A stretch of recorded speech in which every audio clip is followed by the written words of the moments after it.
Why we compare ourselves to others. It is a natural thing for human beings to compare themselves to others. We all do it and have done since an early age. But the issue really is about how those comparisons make you feel.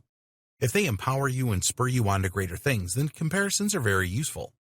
But if, when you are comparing yourself with others, you feel unworthy and depressed, then this is where you need to change your approach. In this book, you will learn exactly how to stop comparing yourself to others to prevent these feelings of worthlessness, and also how you can actually benefit from a comparison.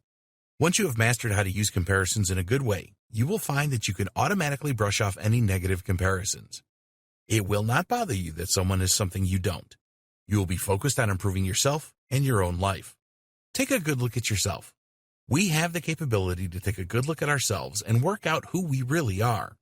This is one of those things that sets human beings apart from the rest of the animal kingdom. At any time, we can go into deep thought about our life's mission. We can become inspired to be the very best that we can rather than just drift along in life. So, what is the best way to really evaluate yourself? The answer is that you need to compare yourself to others. That might sound counterintuitive, but it is true. It is no use comparing yourself to your pet dog or cat. They are a different species and will have few qualities that you will want to aspire to. The trick is to make the comparisons benefit you. Most people have standards in their heads that have not come from within but are extremely influenced. Think about the girl who wants to lose a few pounds because she wants to look like the model on the cover of a magazine, or the boy going to the gym because he wants those six-pack abs he has seen in the movies. The trouble with these kind of comparisons is that they have not come from within you. Instead of developing your own standards for beauty, you have let the external world dictate that to you. The Festinger research. Leon Festinger, a social psychologist, started to look into the reasons why we compare ourselves to others back in the 1950s. After a lot of research and different studies, he came to the conclusion that people compared themselves to others for two main reasons.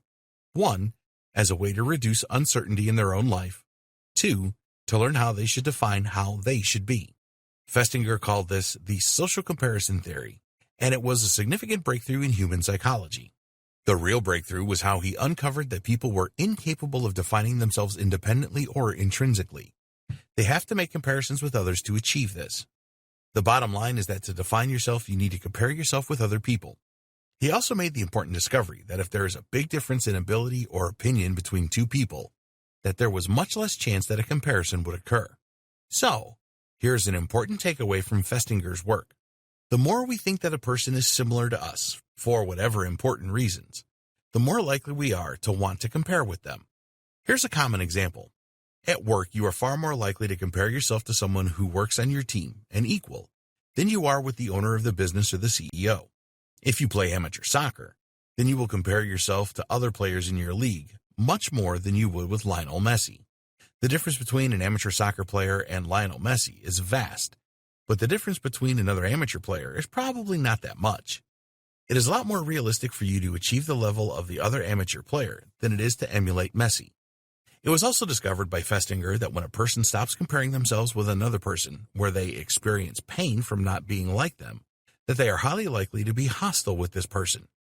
When you stop comparing yourself to another person that makes you feel down, then the way that most people deal with this is to tear down their feelings towards that individual.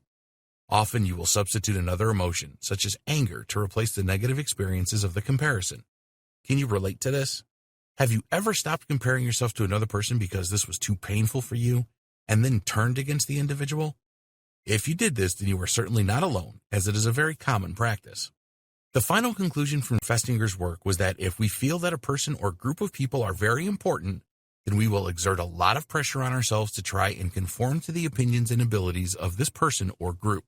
So, for example, if you've joined a power spin class at your gym, you could feel that it is far more important for you to put in the maximum effort there than you would if you were to meet some cyclists on the road. You see the spin club as an elite group that you need to aspire to, whereas the cyclists on the road hold little importance for you. In fact, the spin class is so important to you that you pay your hard-earned money to be a part of it, and so does everyone else in the class. Why you compare yourself to others? At this stage, you may be thinking that all that we have discussed so far is obvious, and you would be right. But why do you keep acting in this way and experiencing negative emotions when comparing yourself to someone else doesn't work out well? Well, you do this for two reasons. One, you want to know just how good you are. Two, you want to improve yourself. These reasons are extremely important, and later we will discuss how you can make comparisons that are healthy for you rather than those that are not. In the next video, we will discuss why comparing yourself to others can be a bad thing to do.